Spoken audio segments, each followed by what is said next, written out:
Olá, web espectadores, muito bem-vindos novamente ao Mulheres que Fazem aqui na WNTV.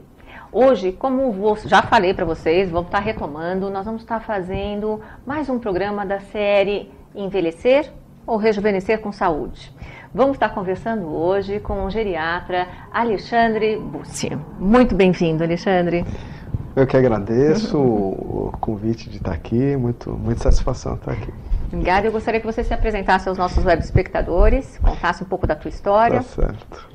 Então, eu fiz geriatria no Hospital das Clínicas já há mais de 10 anos. Fiz o título de especialista em geriatria há mais ou menos aí uns 9 anos. Depois fiz em gerontologia, né? Então eu tenho o título de especialista em gerontologia também. Dou aula lá na faculdade de medicina da USP. Trabalho no Hospital Sírio-Libanês, também no serviço de gerontologia de lá. E lá no HC a gente tem pesquisa em envelhecimento, temos uma área de idosos muito saudáveis, que a gente acompanha esses idosos, e tem outras áreas de pesquisa, atividade física, onde eu fiz meu doutorado, tem um grupo de memória que a gente faz também pesquisas, e promoção de saúde. Então, e também tem o Cuide-se Bem. O Cuide-se Bem? Minha clínica, tem uma clínica, atendimento particular ali na Angélica, chama Clínica Cuidar de Você. Cuidar de Você. O Alexandre tem um trabalho que nós não conhecemos, dá a oportunidade da gente se conhecer mais, para que você se conheça mais. Porque quando a gente fala de rejuvenescer, a gente está fazendo uma brincadeira aqui, tá? Com o termo, porque pode existir um velho de 10 anos e um jovem de 90. Você concorda? Concordo, sim. Essa questão do rejuvenescimento do ponto de vista da mente, né? Do ponto de vista... Acho que da postura de enfrentar a vida, né? Da consciência que você tem sobre a sua própria vida. Eu concordo. Porque biologicamente a gente sempre vai envelhecendo, mas você renovar as suas ideias, né? Você tirar aqueles mitos, tirar aquele estereótipo do envelhecimento, você ter, né, um enfrentamento da vida com mais qualidade, com mais, né, flexibilidade, mais cores, né? Então daí sim, nesse sentido o rejuvenescimento está bem encaixado, né? Encaixado. E é bem isso, tem jovens realmente que, né, se largaram e são ranzinzas em relação à vida e não estão felizes. Acho que é muito disso. E não depende, né, da idade cronológica. Exatamente. Então, e tem idosos que estão super bem, felizes, aceitando. Ativos, né, curtindo a vida, viajando. Exatamente. E a gente está entrando mesmo, né, num período diferenciado no mundo. Não chegando a 7 bilhões de habitantes na Terra, no planetinha Terra, que mal cuidam deste planeta. Claro, consequência disso, mal cuidam de si próprios, né? Ou tem uma necessidade, o que eu acho que é uma emergência da gente repensar, né, a nossa, não só a inserção aqui, mas como e acho que as minhas coisas estão juntas, de como se cuidar, né? Então, o Alexandre estava colocando que a gente biologicamente envelhece. Alexandre, eu vou colocar uma pimenta nessa história. A gente está brincando um pouquinho, assim, entender, fazer os nossos espectadores refletirem conosco, assim, o processo de envelhecer biológico, inclusive, né? Assim, desde que você está começando a sua vida lá no útero da sua mãe, a gente está perdendo, né? Mas ao mesmo tempo que a gente está perdendo, a gente está criando subsistemas, né? As células estão se multiplicando, quer dizer, e a perda celular e o ganho celular de novos subsistemas, né, até pensando em memórias e coisas assim, é uma constante, né? Não existe um pré-determinado biológico. Assim, se você colocar de uma maneira geral, a cada dia a gente está envelhecendo. Mesmo a criança, de um dia para o outro, ela envelheceu. Só que enquanto ela está nessa primeira fase, onde ela vai se tornar uma adulta, a gente chama de desenvolvimento. Então ela está numa fase de desenvolvimento. Mesmo ela estando envelhecendo, o processo biológico dela, ela não está...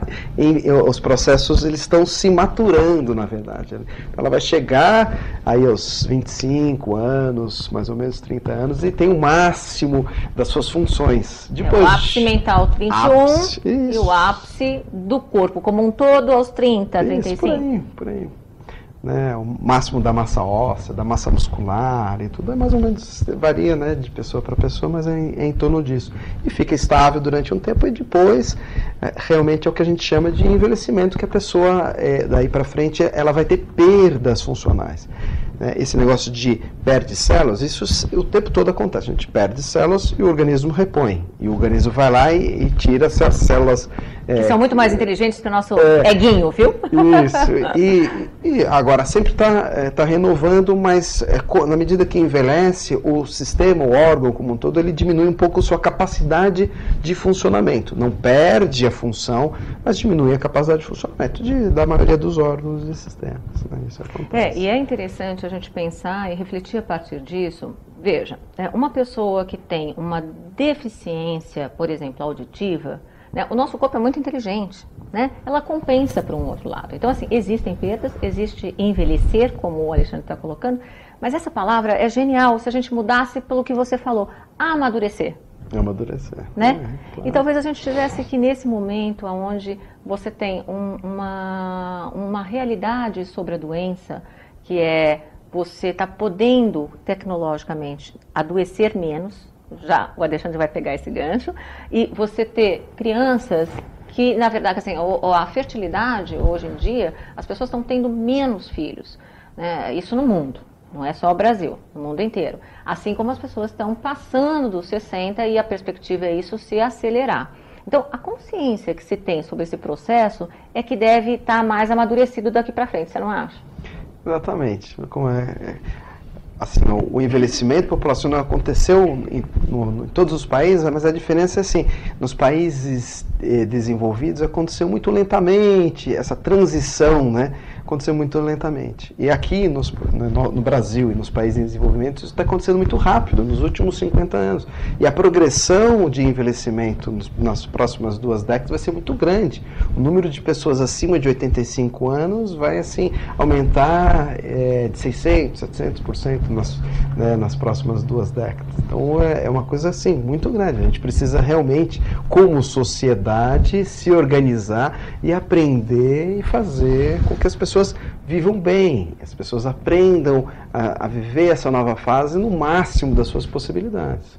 Então, eu acho que é um papel, né, da sociedade, não só da área de saúde, mas de diversas áreas, para realmente atender para que essas pessoas que vão viver bastante, que elas vivam com qualidade.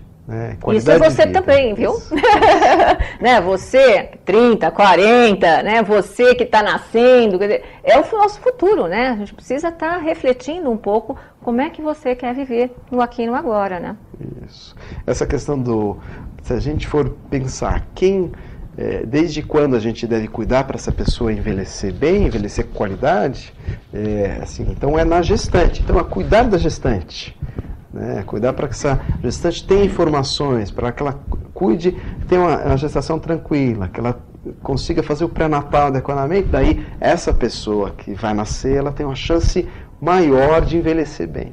E depois em todas as fases da vida, uma alimentação adequada, depois as doenças da infância, atividade física desde o começo da infância, a aprender sempre, né, que a gente sabe que lá na frente a pessoa que tem um maior nível intelectual, cultural, que aprendeu mais, e cultural, ou transcultural, né? Exatamente, ela vai ter um melhor cuidado, um melhor entendimento em relação da parte física, emocional, social, né, que são os componentes para ter saúde. A gente precisa realmente assimilar que, assim como a Unesco preconiza, né, e agora daqui para frente sempre, os 4 pilares da educação, eu vou contar um pouquinho para vocês, o que tudo isso está se refletindo e tem que estar, né, sendo pensado a partir de agora, de ontem, porque velho mesmo, né, tá o pensar de antigamente. Velho mesmo tá você achar que depois que você fez uma faculdade, você não precisa mais aprender nada, né, que esse é o auge do sucesso. E se fez. Não é assim, não, tem gente que faz muito sucesso e nem faz faculdade. Tem muitos exemplos. Então, assim, voltando à Unesco, ela diz assim, você precisa aprender que você né, falando do processo formal de educação, que você tem uma essência, que você tem um corpo e que você interage no meio. Tá? Esse é o primeiro, quer dizer, você é dentro de um contexto. A criancinha nasce, ela não está diferenciando ela do outro. Ela vai primeiro fazer isso, saber que tem um corpo, vocês devem observar, a gente observa, né? A criança bate, faz, né? Ela tem noção de corpo, noção de ser. Um outro pilar é entender que ela está realizando, né? Então, assim, no primeiro momento ela está achando que está fazendo através do outro. Então, ela vai aprender que ela pode realizar alguma coisa. Depois, essa interação de processo. Tem um antes, tem um meio, tem um depois. Eu posso transferir, posso modificar, posso reciclar, que é uma palavra bem atual, né? E o outro é relacionar-se. Esse, na verdade, esses 4, reflete muito uma postura que a gente tem que ter em relação a todas as coisas novas que estão acontecendo. E um novo, muito novo, é esse que o Alexandre está colocando. No Brasil, isso vai acontecer rapidamente, né? Aqui as pessoas estão envelhecendo muito. E eu acho que não é incomum, tanto para mim, principalmente para o Alexandre, escutar e ter histórias próximas de famílias que se deparam com seus pais, com seus avós, que estão num estresse total, porque não sabem o que fazer ou como acolher este ser da família que envelheceu. Exato. E a sociedade tem que amadurecer também, no sentido de retirar mitos, retirar esse estereótipo, né, do que esse idoso que às vezes é infantilizado, ou então ele é subestimado, menosprezado, e ele mesmo não pode aceitar isso e achar que realmente não, porque eu sou velho, eu não devo fazer isso, ou porque eu sou idoso, eu tenho que fazer tal coisa, eu tenho que ir coisas da terceira idade, tenho que fazer palavras cruzadas, uma coisa, um certo estereótipo que vão sendo, ou então que o idoso não repetitivo, né? Que o idoso não faz sexo, né? Então, que não deve fazer atividade física, não deve fazer musculação, porque é muito pesado, que não deve dirigir carro, porque não vai conseguir, não deve morar sozinho. Então, várias coisas podem ser podadas pela sociedade, pela família, que não tem o conhecimento adequado. Por isso, realmente, o conhecimento, a educação, a cultura, tudo isso, ele deve ser reformulado e deve ser repensado para que haja um amadurecimento da sociedade. Não só envelhecimento, mas um amadurecimento. Um amadurecimento, a palavra é perfeita. Assim, são várias entradas, né? Mitos, medos, verdades e mentiras. Mitos. Eu vou contar uma coisa para o Alexandre, porque essa eu já vou falar, acho que eu vou repetir algumas vezes, mas nem sempre todas as mesmas pessoas estão me vendo, né? Então, é importante que eu repita, porque eu acho isso um exemplo fantástico. A minha avó, né, ela, quando fez 80 anos, Alexandre, ela teve uma comemoração, né? E eu levei, ela tem um problema de marcha já nessa idade. Consciência 10, mas o físico já foi se debilitando. E aí eu fui passando com ela apoiada no meu braço, para cumprimentar as pessoas que estavam na cerimônia, né, no evento dela de 80 anos. E aí ela passava, uma virava para ela e falava assim, nossa, que bonitinha, nossa, como você tá bem, assim, com essas expressões. Aí ela chegou, no intervalo que eu estava passando de uma mesa para outra, ela apertou meu braço e falou assim, nossa, né, faz xixi, vai tocó, que bonitinho.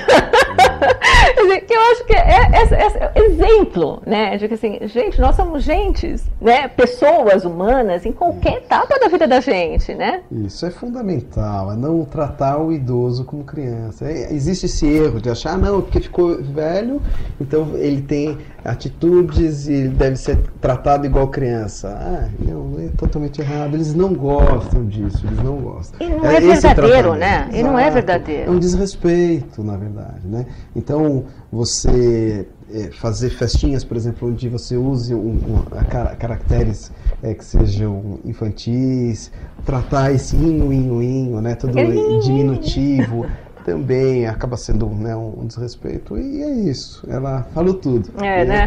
É uma renovação humana, que mulheres, eu acho que tem esse compromisso com vocês, de entender esse novo ser que nasce, né, de uma nova realidade planetária, né? É web, porque a gente, com essa questão que eu já falando da cultura, né? Você tem todo o acesso hoje a culturas diferentes. O que talvez os europeus, neste processo de 200 anos, tivessem mais habilidade, nós vamos ter que aprender assim, rápido. Porque o que o Alexandre está colocando, né? E eu reforcei agora com essa historinha, é verdade também para a criança, tá? Assim, a criança também não pode ser abobalhada.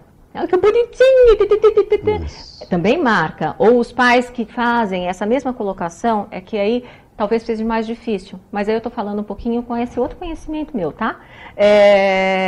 Uma criança que ouça muito, você é um chato, ela internaliza que ela é um chato.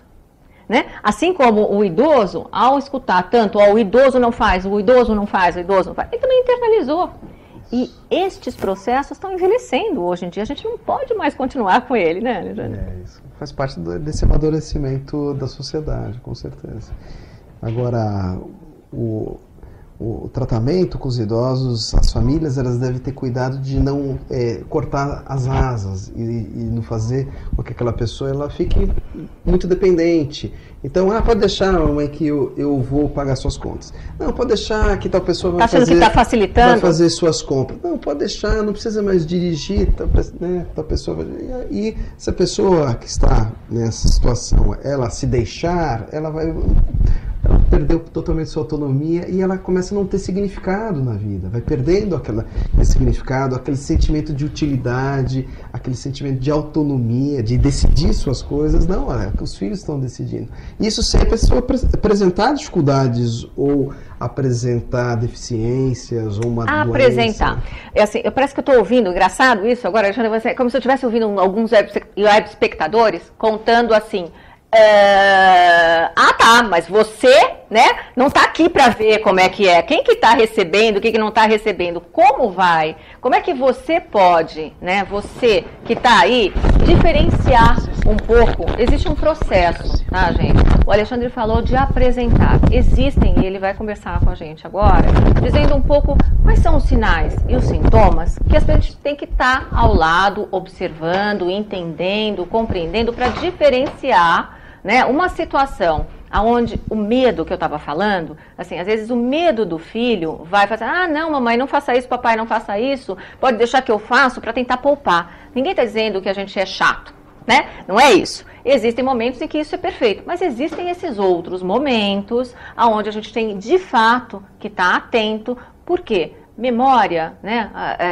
Algumas sinais e sintomas que a pessoa possa apresentar realmente devem ser cuidados. E quanto antes, melhor, não é? Isso. Essa questão da memória, ela pode levar um agravamento das suas atividades de vida diária, do seu comprometimento funcional, social, e daí sim ela precisa de um cuidado maior. Mas isso não significa que todos os idosos têm que ter esse cuidado, colocar numa redoma de vidro. Então são problemas de memória em que a pessoa tem uma coisa mais grave, recorrente, que a família nota e que existe comprometimento de coisas que fazia habitualmente e está tendo dificuldade para fazer. Então, acho que essa é uma dica efetiva. Essa é uma dica. A questão de repetição de padrões que não eram habituais, essa é uma dica. Por exemplo, ela conseguia cozinhar, ela não está conseguindo cozinhar. Ou então a pessoa ia fazer compras e agora tem dificuldade de comprar várias coisas que não estavam precisando, eram do dia a dia. Ou esquece outras coisas. Assim, atividades conseguia dirigir, agora não está conseguindo. Se perde na rua. Isso mostra que o comprometimento da memória é mais grave, precisa ser levado para ver o que realmente se pode ser uma demência de Alzheimer e tudo. Né? Agora, quando começa a queixa de memória, é interessante ir ver o que está acontecendo, porque pode ser diversos fatores. Pode ser uma medicação que está atuando, está comprometendo a memória, pode ser uma depressão, a depressão às vezes no idoso ele pode se manifestar não com tanta tristeza, mas com mais falta de prazer, ou apatia, dores, né? ou sintomas físicos, alteração do sono, do apetite, emagrecimento. Né? Então, tem que ser levado em consideração. E tem outras questões, né, que pode ser falta de alguma vitamina, principalmente vitamina B12 pode dar alteração de memória, ou a falta de um hormônio, o hormônio da tireoide pode também dar uma alteração de memória. Então tem diversas coisas que não só, né, doenças neurológicas que podem dar alteração de memória. E mais, o próprio envelhecimento, ele modifica um pouco a resposta, a velocidade de resposta e o aprendizado para algumas coisas. Então existe um pouco de diminuição, mas não que... Deixa de ser tão ansioso. Não que essa pessoa vai realmente ficar esquecido, não é só alguns detalhes da informação, pode não ser tão bons como antes.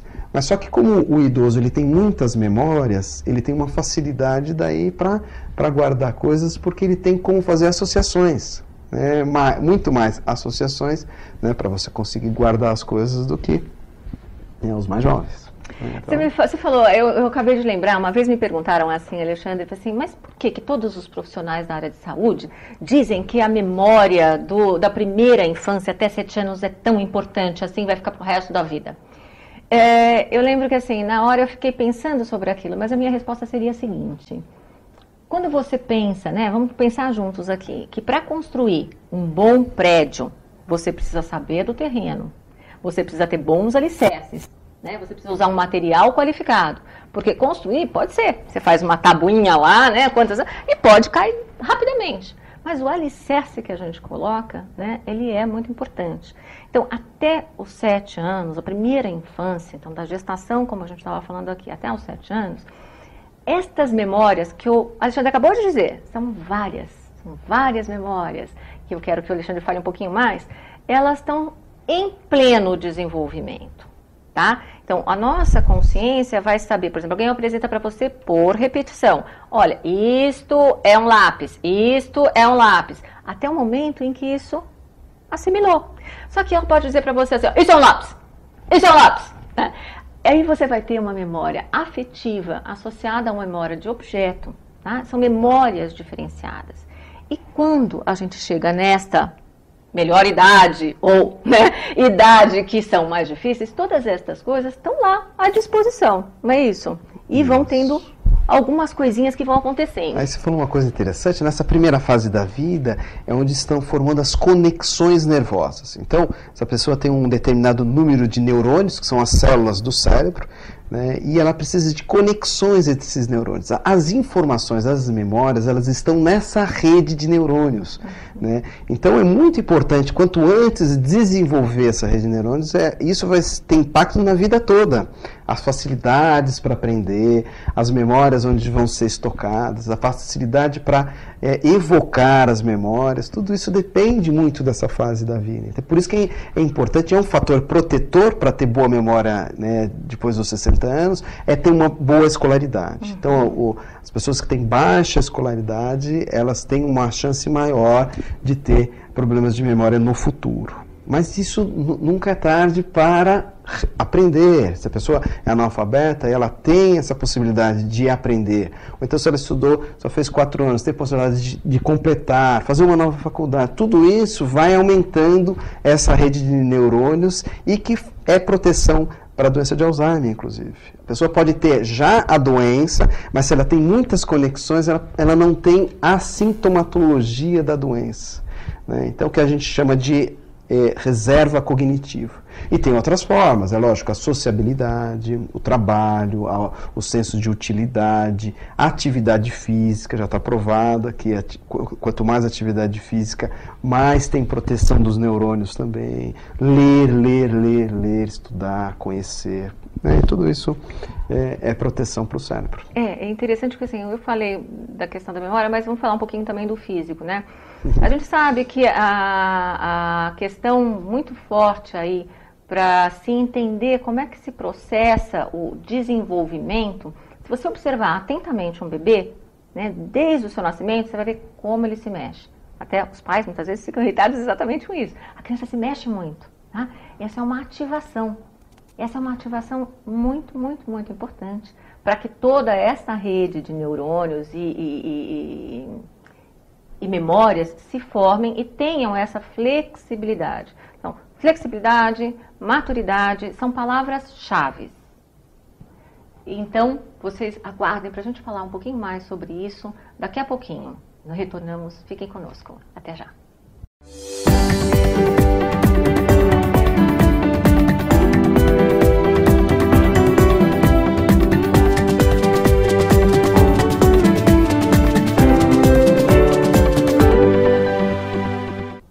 Voltando, falando hoje sobre o processo da série que eu estou prometendo para vocês, de envelhecer ou rejuvenescer com saúde. Lembrando que a gente está sempre colocando algumas coisas para que a gente possa pensar juntos, né? Existe a realidade hoje que é fundamental que eu, Beth, pessoa Beth, o Alexandre, o João, Maria, vocês todos, possamos estar olhando o mundo de uma maneira diferente, porque o mundo está mudando, acelerando. Eu estava falando, né, da questão da maturidade, do olhar, né, da questão da flexibilidade. É fundamental a gente perceber que existiram, na verdade, na nossa educação, passagens e informações que estas sim estão envelhecidas e que a gente precisa se desfazer, independente da idade cronológica, independente do que você esteja fazendo na vida. Não é verdade? É verdade. E você vê, você estava dando o exemplo da criança que se mexe e tudo, né?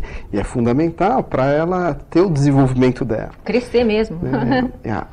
Há séculos atrás, a criança e os adultos, eles se mexiam mais e tinham, né, essa questão da atividade física no dia a dia já era maior. Só que as pessoas, por outras doenças, não chegavam à fase adulta, à fase idosa, desculpe.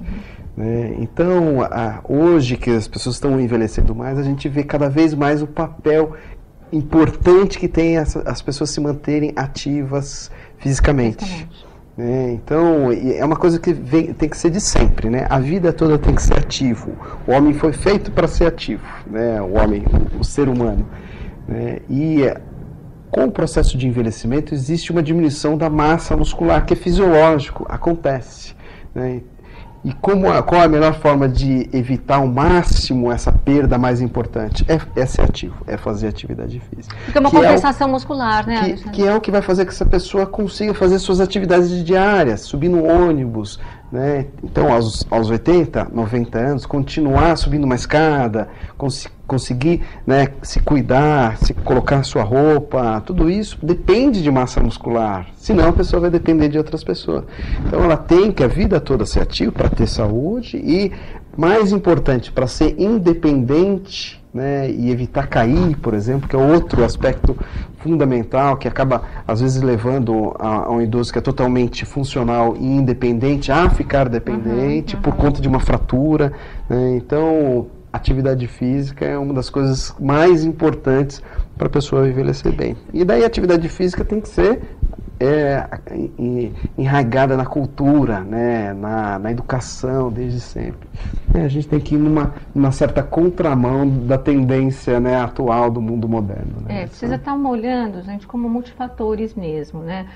O Alexandre começou a falar, eu lembrei, que eu achei até que ele fosse falar isso. Se vocês lembrarem, assim, alguns anos atrás, os bebês nasciam, eram todos fechadinhos, isso, porque a concepção era outra. Então, assim, primeiro, aqui nós não estamos fazendo nenhuma apologia dizendo, né, que são verdades absolutas. O que é importante, né, e essa série eu acho que é especial para vocês, para a gente, é rever a maneira de viver.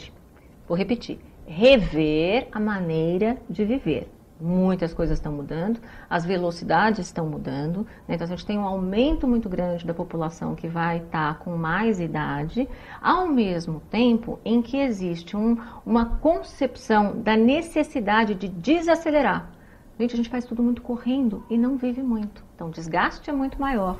Né? E isso também implica no que o Alexandre está colocando, no dia a dia. Né? A gente, por que tanta pressa? Por que você tem tanta pressa? Você já parou para pensar nisso? Né? É a cultura do fast food. Pois é. Né? Então, em alguns países na Europa já tem a cultura do slow food, né? Que é o slow. Né? Que é aproveitar mais, estar mais com a família, aproveitar os alimentos, né? Fazer uma refeição em família, aderir mais, ter mais prazer, né? Aderir mais a coisas que te tragam felicidade, que te tragam bem-estar no agora, é viver o agora, não simplesmente, eu vou juntar acumular o dinheiro agora para aproveitar depois, né? Daí você não vai ter saúde suficiente para aproveitar o que você acumulou, né? Então, você tem que pensar no futuro, é claro, como você vai estar, e você tem que ir vivendo e sendo feliz a cada dia. Na verdade é isso, que a gente veio para esse mundo é para ser feliz em todas as faixas etárias, né? E qualidade de vida e ter saúde é isso, uma das coisas importantes é ser feliz. Agora, se a pessoa quer continuar sendo feliz, ela tem que se programar, ela tem, né? E a sociedade tem que se transformar para que isso aconteça. São multifatores. Volto a dizer isso para vocês, assim, a gente precisa estar olhando, eu vou pegar um pouquinho o Alexandre também para falar um pouco da patologia. Mas lembrando, patologia, doença, é desordem, né? E eu acho que a gente sofreu muito, e isso também tá velho, de entender como fatos engessados. Acontece dessa maneira. E o que é novo de verdade é refletir, é flexibilizar um pouco essas ideias. Tá? Assim, hoje em dia a gente tem a possibilidade de trazer, eu arriscaria dizer, não sei se o Alexandre concorda comigo, mas trazer o mundo científico pro dia a dia. Né? Então, está entendendo esses conceitos, olha, a gente pode sim envelhecer com saúde. Essa questão do de sempre que o Alexandre colocou, também é algo que, se você refletir um pouco, a gente vai entender. Não só a adaptabilidade, né, a realidade como ela se modifica. Então, viver agora é se adaptar um pouco. Mas não esqueça que é viver inteiro agora. Então, se você traz um pouquinho, né, o conhecimento, isso fica mais fácil. Quer dizer, por que nos países, também vou voltar aos países de desenvolvimento, é mais interessante, é mais rápido a recuperação numa tragédia? Porque eles fazem trabalho sobre isso, né? Assim, tem trabalho sobre incêndio, quando se tem assim, os prédios, os hotéis, é sistemático, porque você automatiza, né? Tem uma memória aí que automatiza, e ela, quando você precisar, ela já está disponível.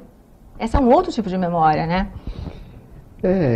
Essa questão da informação, ela é muito presente nos dias atuais, né? A internet está aí, né? E é uma ferramenta muito grande para as pessoas têm que utilizar bem. E nós, profissionais de saúde, a gente tem que se adaptar a isso. E vai chegar no mais próximo do ideal, que é as pessoas, não mais aquele negócio de faça isso, tem um saber e você respeite esse saber. Faça isso, né, tome esse remédio. Né?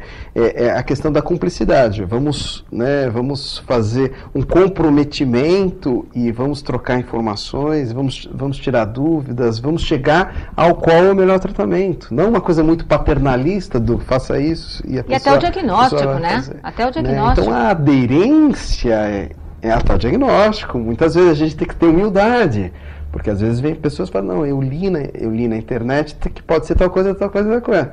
Se a pessoa, né, tem aquele ego, às vezes, que, né, não dá o braço a torcer, vai dizer que não, e às vezes é o diagnóstico. A pessoa, às vezes tem pessoas que têm a sua doença ou cuidam de pessoas, de filhos ou pais que sejam doentes e que se aprimoram tanto naquela doença, estudam tanto, né, e que, né, essa informação efetivamente ajudam muito, né? Lógico, às vezes tem informações que são erradas, as pessoas não têm experiência para diferenciar, tem termos que são difíceis. Então, essa informação tem que chegar. Não adianta também o profissional de saúde conversar com aquela pessoa, mesmo que ela seja altamente escolarizada, ela não conhece os termos técnicos. Então, ela tem que ser entendida. Né? Afinal, claro, existe um valor, é agregar e assim, compartilhar e somar valores. Isso. Gente, 5 anos de uma faculdade, só básico, né? É uma carga de informação que vocês não fazem ideia, não é verdade? Ela tem que ser, obviamente, considerada.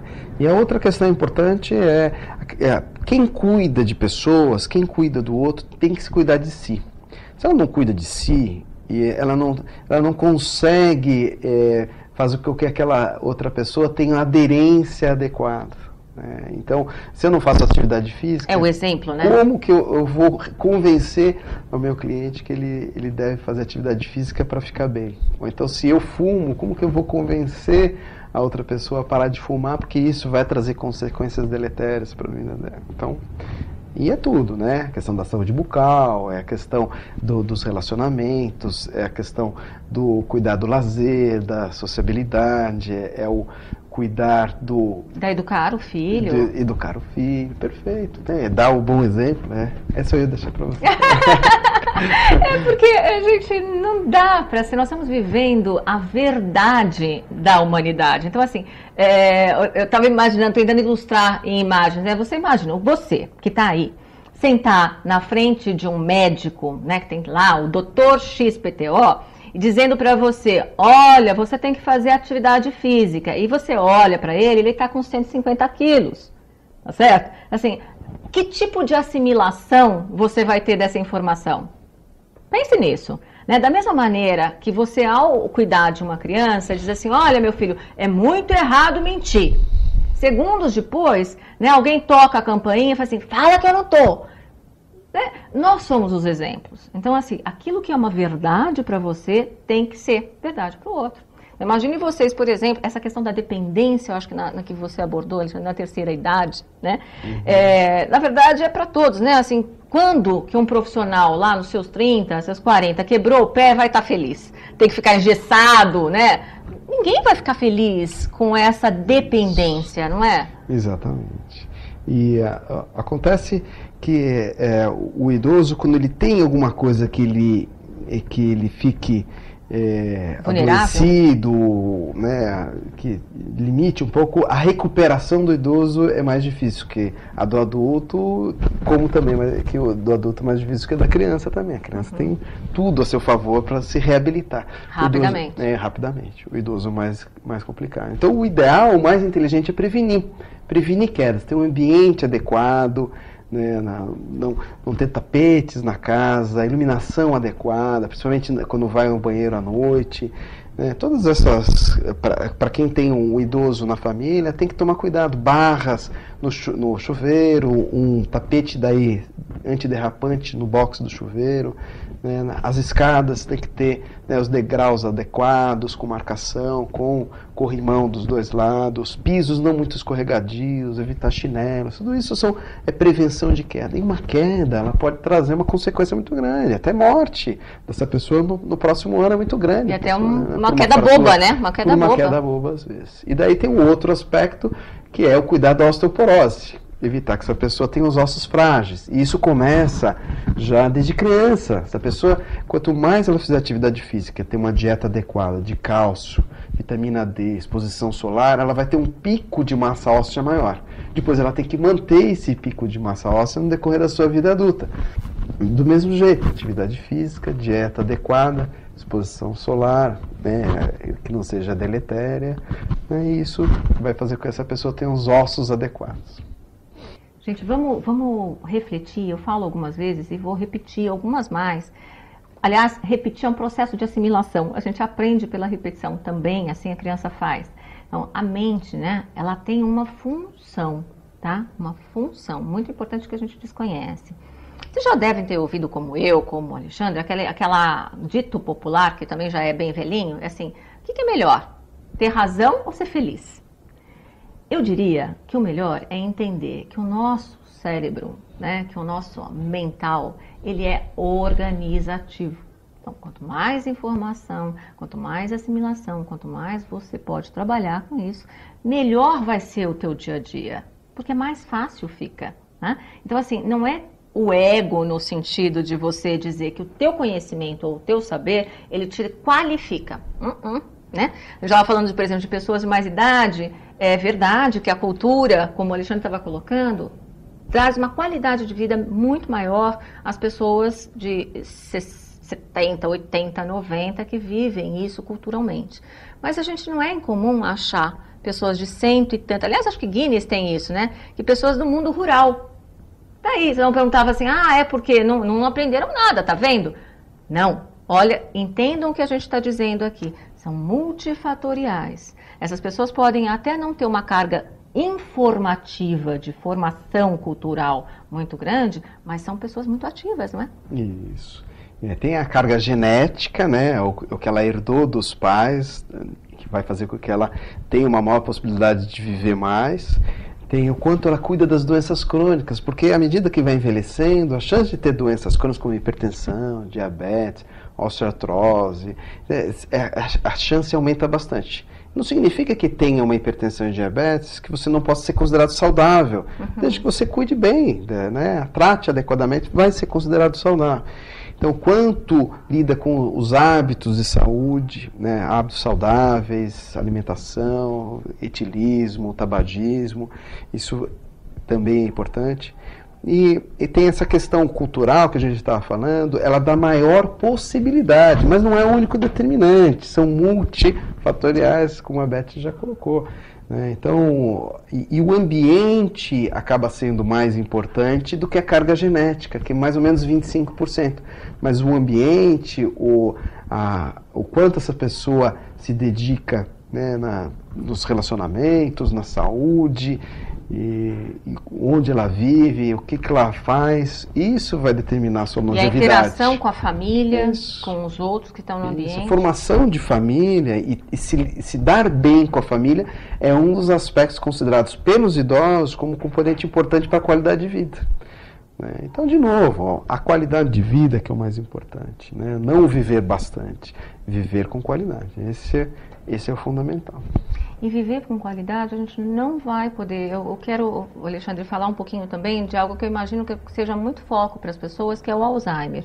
Mas antes, eu queria fechar um pouquinho isso que a gente estava dizendo até agora, da questão cultural. Então, a gente tem outros pilares na área de saúde, tá? Então, assim, juntando um pouquinho que eu estava falando da área de educação, mas existem fatores, sim, que são genéticos.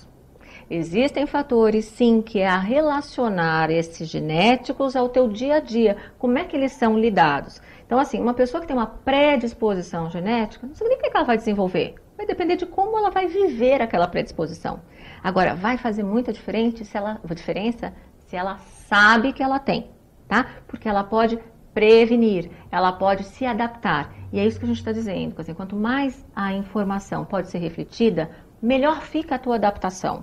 Bom, e eu queria explorar um pouquinho de você sabe, assim, eu falei pro Alexandre, a gente vai ter que falar muito, por isso que a ideia de série, porque eu acho muito importante que as pessoas possam realmente refletir, diferenciar um pouco aquilo que é um sinal, aquilo que é um sintoma, e aquilo que ela pode fazer do que o que o outro, né, então um profissional, você pode ser muito melhor aproveitado, né, se a pessoa puder observar essas coisas que nós estamos falando e dizer para você no consultório, correto? Uhum. Né?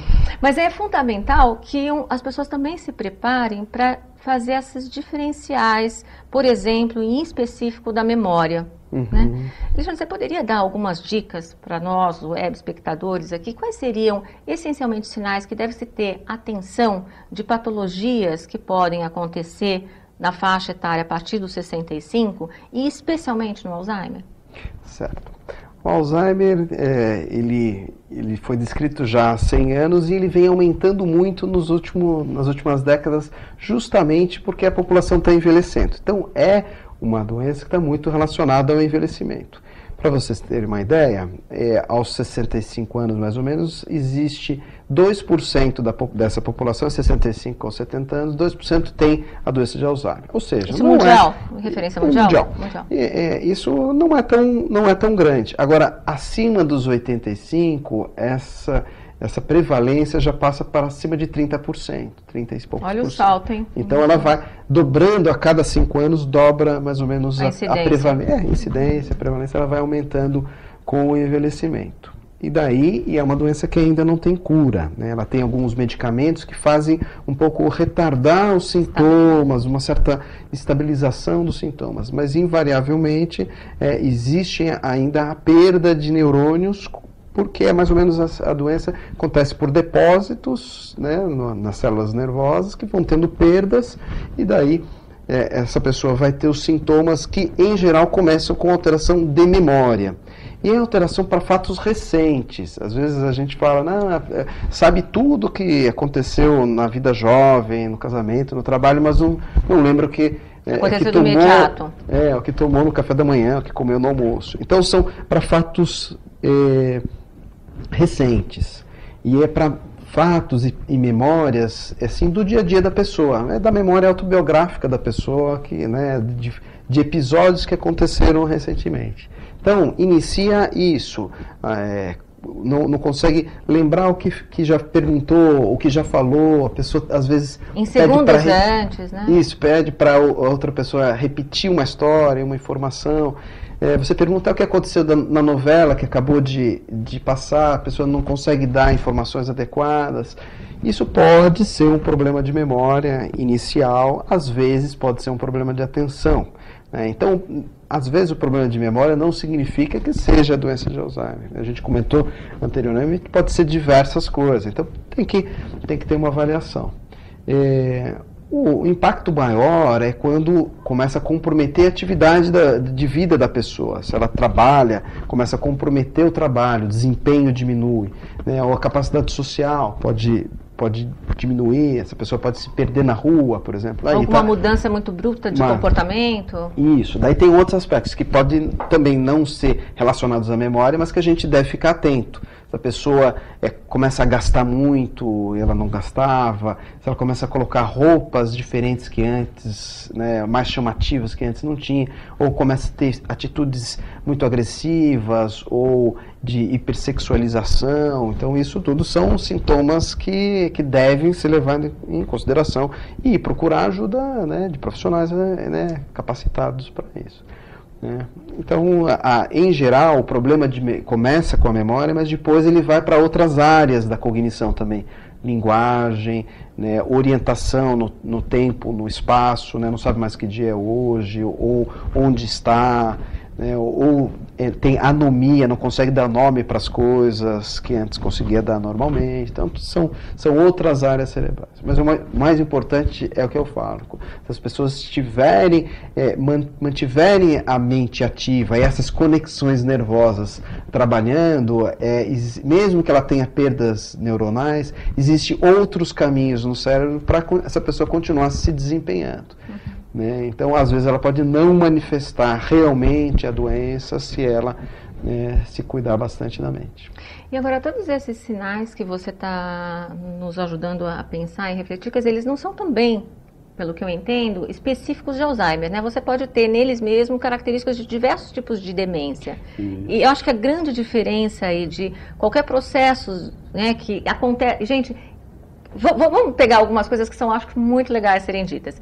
Isquemia, né?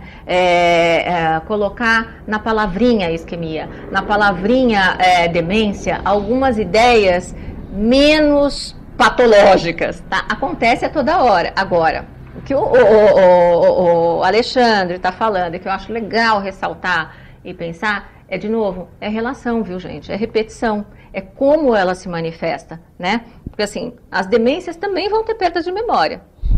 Isso. Né? E é inevitável, não é? A demência é assim, uma coisa geral, né? Então, a perda de memória, de mais uma capacidade cognitiva, que seja linguagem, ou capacidade de fazer coisas, ou dificuldade de dar nomes, que é a linguagem, e que tem comprometimento das atividades de vida diária, e isso é uma síndrome que é chamada de demência. Bom, daí vamos ver qual é a causa. Existe demência reversível? Existe. Pode ser por vitamina B12, por sífilis, por hipotireoidismo, uma glicemia que está muito alta. Até uma queda, como você falou, né? Mas vamos supor, uma pessoa que teve uma queda e os familiares não sabem. Então ela está lá com edema na área frontal. Ou então tem um sangramento, não é? Né? Claro. Ou então ela tem isquemias, que é a doença, que é a falta de suprimento de sangue para o cérebro, o entupimento de artérias, que é o AVC, ou AVE, que também que vai depender de onde está, da extensão, da penetração.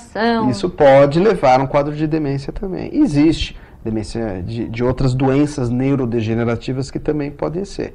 E quando que a gente chega ao diagnóstico de Alzheimer? Na verdade, clinicamente, a gente chega ao diagnóstico de Alzheimer descartando todas as outras causas. Né? Então não existe, tem esse exame que vai dar o diagnóstico de Alzheimer. É ao contrário, a ausência de alterações nos outros diagnósticos, nos vários exames que vão dar a possibilidade, que não é também de 100% de ser Alzheimer. Então quando a gente fala, esse paciente tem Alzheimer, na verdade, se a gente não ver no microscópio, né, as alterações, né, no cérebro dessa pessoa, não tem como dar certeza de 100%.